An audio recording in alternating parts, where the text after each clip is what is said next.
Oh, welcome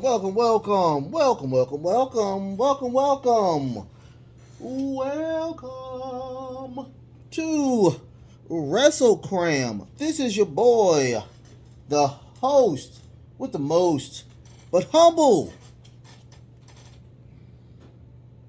Truly humble. D Nostra Novice, aka Derek, and I'm here on a Thursday to give you awesome people, of course, what I think a lot of y'all were looking for. We are going to do my 2 cent, and the episode is going to be kind of, I don't know, it's going to be some hot takes on it. First and foremost, thank you so very much for allowing me to be a part of your day. I truly am humbled by you watching the show.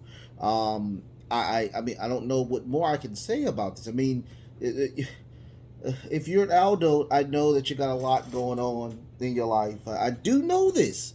I myself am an adult, so I do.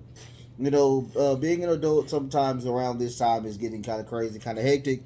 And I do know that, if you're not working, I know you're doing something other than that, being productive, being a productive citizen.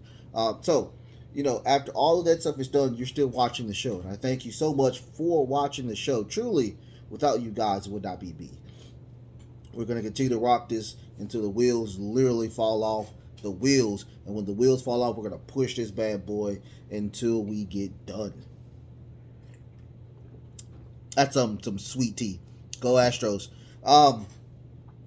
Also, watch the show. Watch the show. Or whatnot. If you like the show, go ahead and give me a thumbs up. Go ahead and do a thumbs up. I do thank y'all so much for giving me thumbs up. Also, if you want to do more than just a thumbs up, go ahead and hit the sub button. We're on the road to 100 views, and we're really close. So, go ahead, give me the thumbs up, and I will love you forever and ever and ever. Also, shoot everybody, talk to everybody. If you're a wrestling fan, I know you got wrestling fans around you. Let them know, hey, it's somebody that's an average person, doing YouTube stuff or doing YouTube content. Also, it does help the algorithm with that, and also the comments. Make sure you put comments in there as well. Make sure you show your love. Let me know what's going on, because I promise you, if it wasn't for somebody telling me, or a lot of people telling me about NXT, I would not be doing NXT. So go ahead, put your comments in, and show some love that way as well. Also, I do 7. That's not 7. That's 8. 7 core shows. I do 7 core shows now, each and every week. So if you hit the notification bell, it will notify you as soon as the bad boy's uploaded. It will notify you, let you know, hey, he got new stuff out. He got new stuff out. So do that for me. I love you forever and ever and ever, or whatnot. So let's go ahead and get on to the show. Of course, if you don't know anything about my 2 cent, I grabbed something from last week, and I kind of scoped it into one little thing, an intimate conversation between me and you. And I want to talk about something that is near and dear to me, because I really, truly do like AEW. I think AEW is the superior show when it comes to WWE. And that little war they had. Well, not the war, but, those are the top 2. And if I had to choose between, if I was on the cliff and they told me to choose WWE or AEW, I would choose AEW, because AEW is it feels more toward a newer, a better style of WCW, where it's kind of more realistic than it is when it comes to WWE. Don't get me wrong, I am a huge fan of WWE now. Huge fan. But news has been going around for about 3 to 4 months of what is going on in that little bubble. It finally popped, I would say, last week, but the bubble was starting to grow with one singular person. We'll talk about her later. So let's go back. Let's rewind all the way to WCW. Now, your boy here was a youngling or whatnot. The dimples were deeper. The face was not as hairy. I was a very cute young man. But enough about me. We're talking about WCW, where the height of WCW were great due to one person, which was Hulk Hogan. Hulk Hogan was retired or was on his way out of the WWE or the WWF at the time, um, and they they got him. You know, he was doing I guess he was doing Thunder in Paradise trash show. We're going to talk about that one day as well. So they set a meeting between him and Ted Turner and of course Eric Bischoff, and he came back to wrestling. And I mean, it was a huge thunderous ovation. A lot of people still liked it. Hulk Hogan. After that, we got the curtain call, which the curtain call of death, which showed of the people in WWF at the time. They were kayfabing, you know. They were all happy because, of course, Kevin Nash and Scott Hall, Razor Ramon, and Diesel were leaving the company. Um, Now, they formed the NWO, which was a great stable, one of the greatest stables of all time. You can like it, you can love it. It was one of the greatest stables of all time, which made them the best show for, I think, 3 years. What was the best show for 3 years? It was in the comments, let me know. I think it was 82 weeks. I think it was 82 weeks. They were number one. They were destroying WWF at the time. Henceforth, now here's the thing. The reason why that show went down is because they allowed the people, not management, not producers, not they allowed the wrestlers to take control of that show. Eric Bischoff was really cool with those people. They hung out. They did what they had to do. And even Diesel or Kevin Nash at one time was the lead booker. It fell apart. They were losing money. They were giving these massive contracts that they could not sustain or whatnot. Now, I will say that, you know, Time Warner did merge with AOL to be one of the worst business decisions pretty much in media history as of right now. But, you know, before that, you know, if they were still making money, I guarantee AOL didn't like wrestling, period. And, of course, Ted Turner was not in the position to bark orders anymore because it was AOL. Now, if they were making money, if they were producing millions and millions of dollars, then I think that they would have sat down and talked and said, you know, let's try to keep this on. But they lost, I think, in 2021, $82 million. So they knew that it wasn't going on anymore. They knew that the situation was stagnant. They knew, so they had to let it go. And of course, they sold it to Vince McMahon. They sold the majority of those, except the contracts that did not want, like Goldberg. A lot of those people sat on those contracts and just chilled for like, I think it was 2 years. So Vince did buy the show, the video rights. They bought everything or whatnot, or most of everything. Henceforth to the present, where we have AEW. If you check off all the boxes, it is there. You have, the only thing that isn't there is a Vince Russo, which I'm very happy that Vince Russo is not there or whatnot. Or you don't have a Vince Russo type person there. You have of course, I mean, you have a charismatic person at the top, which is Tony Khan. But you have wrestlers, like I said, that are still doing what they did in WCW. Of course, they are VPs. There are EVPs, which are executive vice presidents. And I guarantee those contracts are huge. And I guarantee in those contracts, they do have some type of creative clause in there, like Hulk Hogan did. Steve did Steve on Wrestle Juice. Go subscribe to Wrestle Juice. He did do a contract. He read the contract of Hulk Hogan, where he had complete creative control.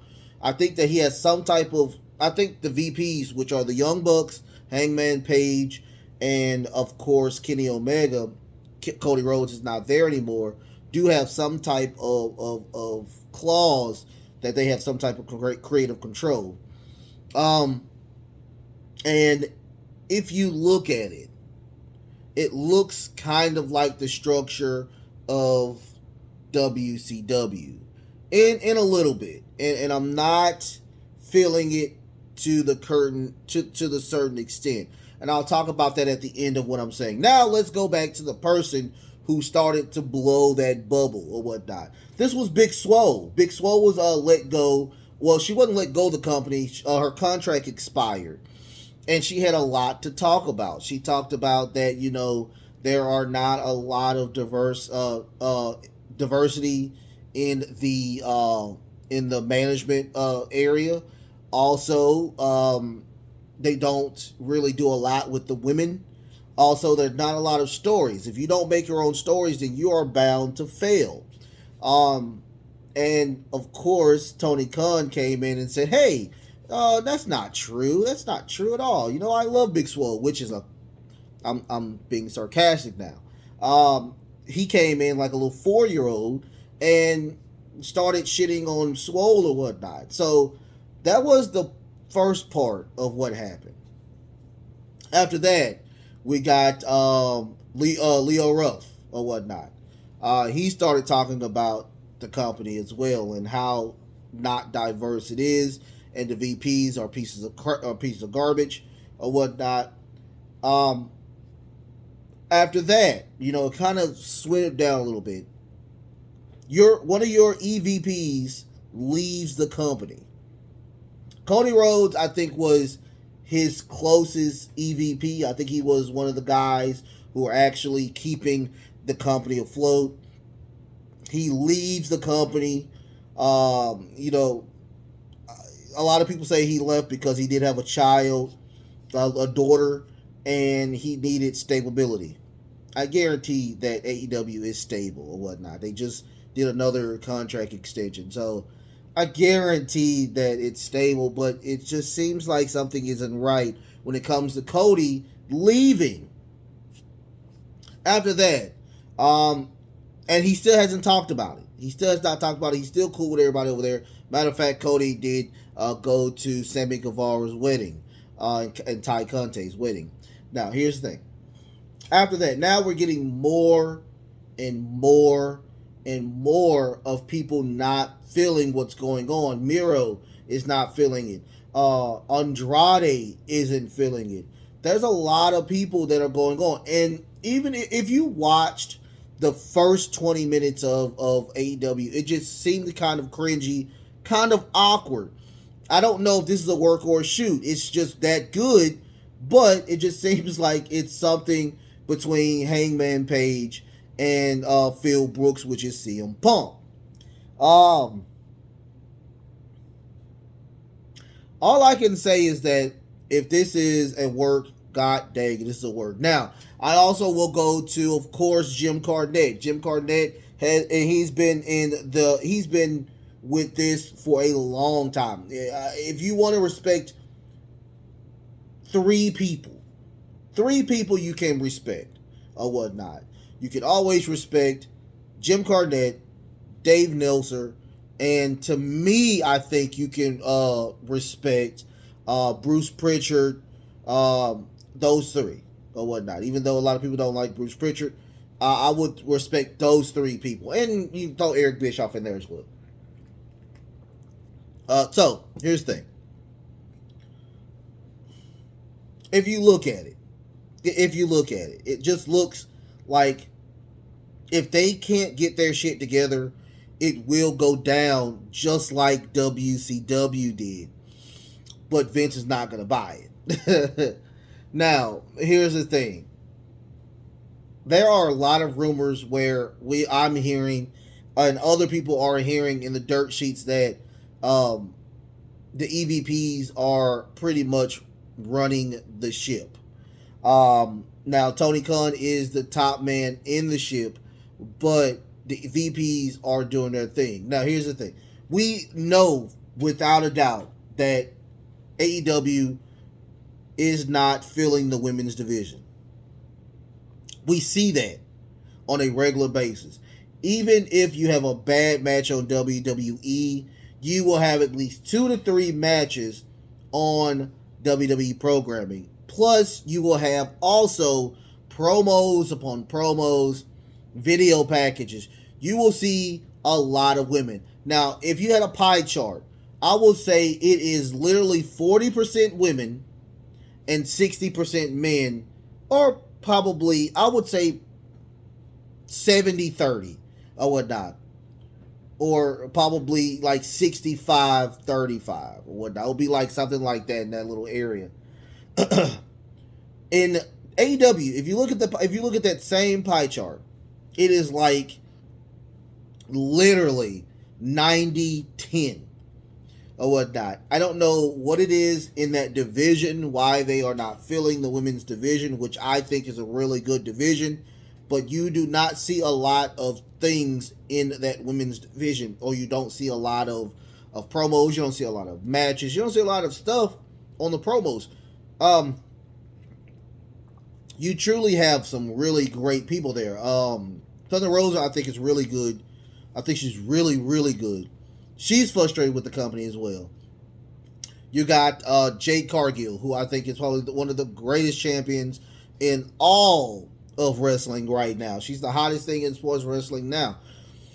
And that's weird because she's the B champion. That's the weird part about it. She's the B champion. And Thunder Rosa is the A champion. And we're not getting Thunder Rosa, which is the weird thing about the whole situation. It really troubles me when you see things like this. I forgot to bring out one person that blew up pretty much everything. MJF was the catalyst to expose a lot of what was going on. I mean, the merger between this Discovery and I'm guessing TBS or that little area, they had the high execs there or whatnot, and I think they were not feeling what happened with, of course, what MJF had to say. Now, I will look, the takes are, we are going to have to try to get this better. You got people coming back from injury. You got Kenny Omega that came back yesterday. You had CM Punk came back last week. You're getting your big wigs back. It is time to learn how to get everybody into this situation. Number one, I already talked about it. Get rid of one of either Elevation or get rid of Dark. Make sure that we are getting a Ring of Honor show. You have a champion. He's going to talk on Rampage. Why is he talking on Rampage? Why is he not talking on Ring of Honor? If you do a Ring of Honor, I will most definitely watch Ring of Honor. Hands down. Give it an hour or whatnot. Put it on, so I guarantee one of your stations will watch Ring of Honor. Put it on Discovery. Put it on Discovery or whatnot. Somebody's going to show Ring of Honor because of how big AEW is now. Also, you're going to have to restructure those contracts with your EVPs. Either they're going to be EVPs or they're going to be wrestlers. You can't have both. It's not going to work like that. I am a huge fan of Jim Cornette, and I'm starting to understand what he's talking about when it comes to the Young Bucks and Kenny Omega and Hangman Page. It just seems like it's very weird that they are always on the top. I love them all four, but come on. You have great people in that locker room that are not getting played because of those four people. And it's starting to be the stable it's starting to be, that stable in WWF all over again. It's starting to be the stable or whatnot, where Shawn Michaels, Triple H, and Hall and Nash was in that stable, and nobody got to play. Come on. You got to grow some balls, Tony Khan. It is what it is. You're going to have to grow some balls. Jonathan Gresham was one of your greatest wrestlers. I cannot believe you could not have sat down with that guy and had a common talk with him and say, hey, this is what's going to happen. I mean, I'm just saying. Now you lost Jonathan Gresham. You probably lost MJF. Two of your greatest people. Those are literally needle movers or whatnot. Come on. You're killing your show. You're going to have to grow some balls. You're going to have to put on the Vince McMahon pants, and you're going to have to learn how to say no. Just like Jim Cornette said, either you're gonna do what I say, or I'm gonna kindly get you out of here. I'm the boss. They're the EVPs. That doesn't say boss on there. It's not CEO. You're EVPs. You're executive vice presidents or whatnot.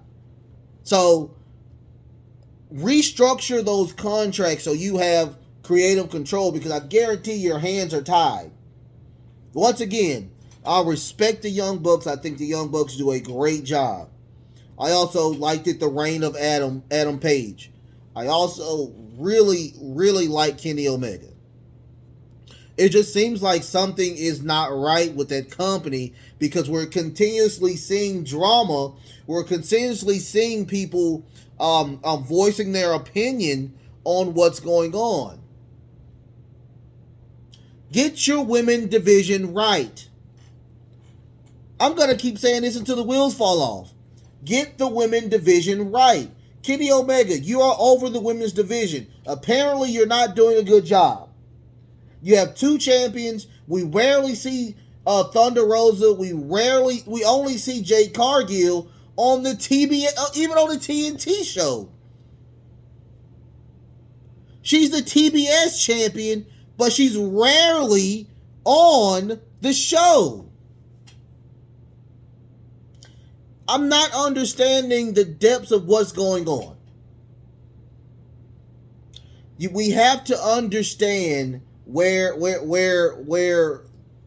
you're friends with people. It's okay to be friends with people, but see, when you have friends and you got relatives, even on the these daytime talk shows, or you take daytime judge shows, they will literally tell you.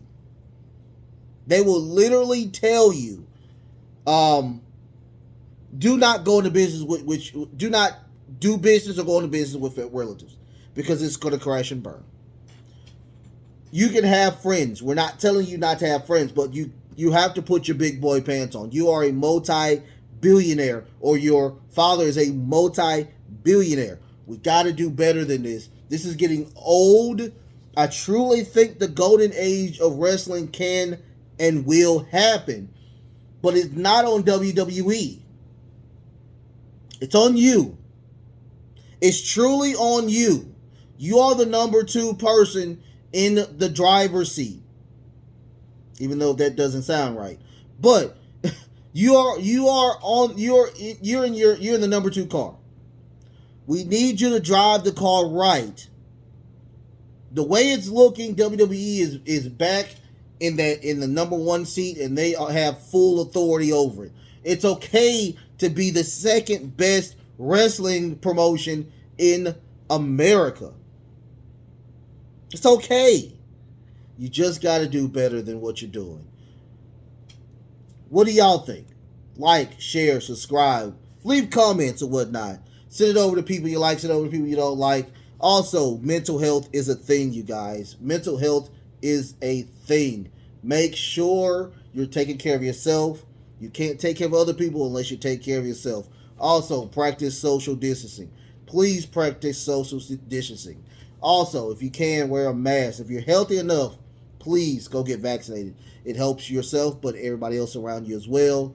I'll see y'all tomorrow when I will be reviewing AEW Rampage and SmackDown. Until next time, ladies and gentlemen, love, peace, and of course, wrestling.